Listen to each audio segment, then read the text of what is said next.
Farming is hard work. And like farming's smaller cousin, gardening, the biggest pain in the ass are the weeds.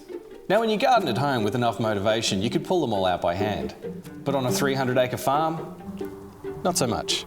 So you use chemicals. And nothing kills those bloody weeds better than Roundup from Monsanto, the famous makers of Joni Mitchell's favourite DDT, Agent Orange, which aside from the occasional birth defect, did a great job of destroying the rice fields during the Vietnam War, the cow-swelling bovine growth hormone, and PCB, everyone's favourite carcinogenic environmental pollutant. But with the revolutionary key ingredient in Roundup, glyphosate, the folks at Monsanto have added not just enormous profits to their bottom line, but also the word probably in front of the word carcinogenic. Monsanto, making the definite probable since 1901. But two pesky questions still remain. How do you spray your crops to kill weeds without killing the crops as well? And how does a company with a terrible health and environmental track record, but also one of the biggest patents in the history of agriculture, keep the profits rolling in when the patent runs out? Easy. Take all that hard-earned experience making poisons that kill things and start making food for people to eat. Throughout the 90s, Monsanto began modifying the DNA of basic staple crops to make them resistant to Roundup. Now, we'll save the much-needed discussion on the dangers of messing with the DNA of something you put in your mouth and feed to your cattle for another episode. And we should also point out that this technology doesn't give the plant some magic force field that deflects the Roundup. It still absorbs just as much poison as the weeds. It just somehow survives. And Monsanto more than survived. Thanks to this nature tweak, they now control in the US market 80% of corn and 93% of soy.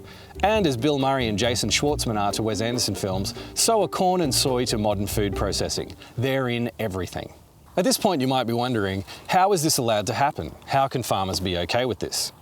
Two things real quick. Market forces and political influence. I know, you're about to switch off. Oh, come on, Dan, big business controls politics, tell us something we don't know. But the example I'm about to give you is an absolute doozy. Remember back in 2013 when the US government faced total shutdown? Well, just before the legislation they needed to keep the lights on was passed, Missouri Senator and the Joker disguised as a human, Roy Blunt, secretly attached an unrelated amendment which the good folks at Monsanto helped to write. It gave very open-ended powers to prevent the US judiciary from banning or limiting the sale of Monsanto products, even if adverse health effects were revealed.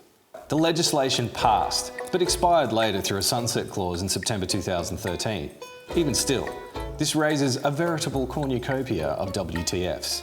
Firstly, the wording of the amendment suggests that Monsanto knew that adverse health effects were inevitable. It's the legislative equivalent of Bill Clinton spraying Monica's dress with Scotchgard. Always be prepared. Second, for an amendment that strange, irrelevant, and largely unprecedented to pass would require at least 50% of US senators to either agree with the legislation or be too lazy to read it. Okay, so that's less of a WTF and more of an NSS. And third, how are we in a situation where the provider of a huge slice of the world's food bowl is synonymous with adverse health effects? That takes us back to the farm. Since 1996, Monsanto and 4 other huge agrochemical businesses have quietly bought up almost every small seed manufacturer around the globe. And with their unprecedented control over the seed supply, they've fought to stop a natural process as old as time. Farmers saving seed from their current crop to be used in the next harvest, going to the extraordinary lengths of suing individual farmers for patent infringement. Take Indian farmers, for example. They aren't protected by government subsidies and have to take out loans just to afford seeds and can have entire crops wiped out by unpredictable weather. But Monsanto prevents them from saving seeds as an insurance policy against the weather. The Indian government directly links the introduction and spread of GM cotton to a significant rise in the suicide rates of Indian farmers. Farmers in Australia have lost their organic certification when GM seeds have blown onto their properties from neighbouring farms. And these are farmers attempting the increasingly difficult task of sourcing and growing non-GMO seeds. And let's hope more farmers join them in light of recent revelations. Sure, Monsanto rejected the World Health Organization's findings, which wasn't surprising. But what was interesting was some of the major studies used to discredit those findings were authored by scientists who have acted as paid consultants to Monsanto. Because that's how the biggest agribusiness in the world rolls, using vast reserves of cash and influence to distract us all from the key question: